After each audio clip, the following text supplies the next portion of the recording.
Mas pina-level up na recipe ng ampalaya naman ang gagawin natin. Magluluto tayo ng pork ampalaya with tausi. Meron na tayong gulay at meron din tayong karne. Kaya kung kumakain at mahilig ka rin sa ampalaya, tara samahan mo ako magluto nito. Kailangan lang natin dito ng 3 pirasong ampalaya. Hatiin natin sa gitna tapos tanggalin natin yung mga membrane pati na rin yung mga buto.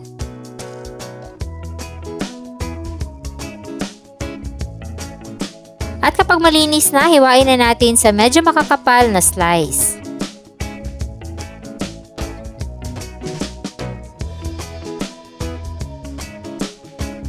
Next ay ibubulburan natin yan ng asin tapos haluin natin mabuti at ibabad lang muna natin to for 10 minutes. At kailangan din natin ng 1/2 kilo ng pork belly. At isa-slice lang din natin to sa ganitong maliliit at mahahabang cut. Tapos ay isasangkutsa lang muna natin to sa kawali na walang mantika hanggang sa maging brown at lumabas na rin yung kanyang sariling mantika.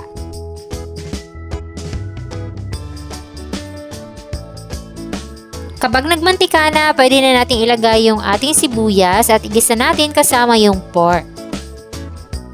Then isunod natin yung ating bawang.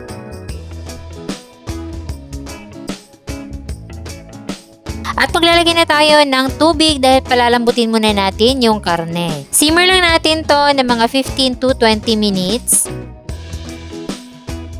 At after 10 minutes naman ng pagbababad sa asin, huhugasan na natin yung ating ampalaya.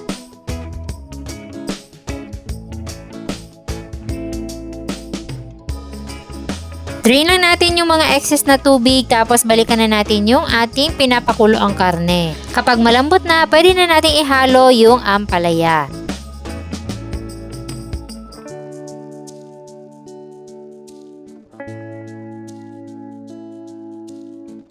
Pagkatapos natin yung magisang mabuti, pwede na natin ihalo yung ating tausi o yung ating salted black beans. At para naman mabawasan yung kanyang alat, hinugasan ko munang mabuti tapos binabad ko rin sa tubig for 10 minutes. Then hinugasan ulit.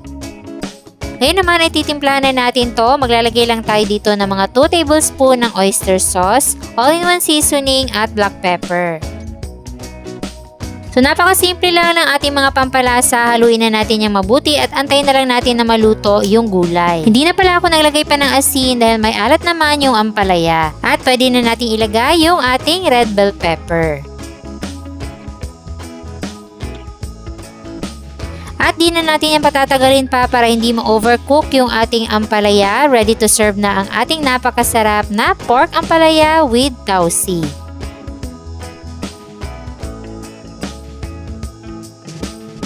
O diba, itsura pa lang talagang matatakam ka na, gusto mo na rin magluto ng ganito kasarap na ulam.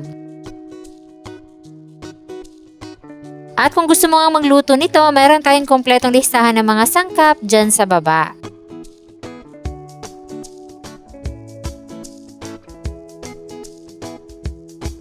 At sana'y nagustuhan nyo ang ating recipe for today.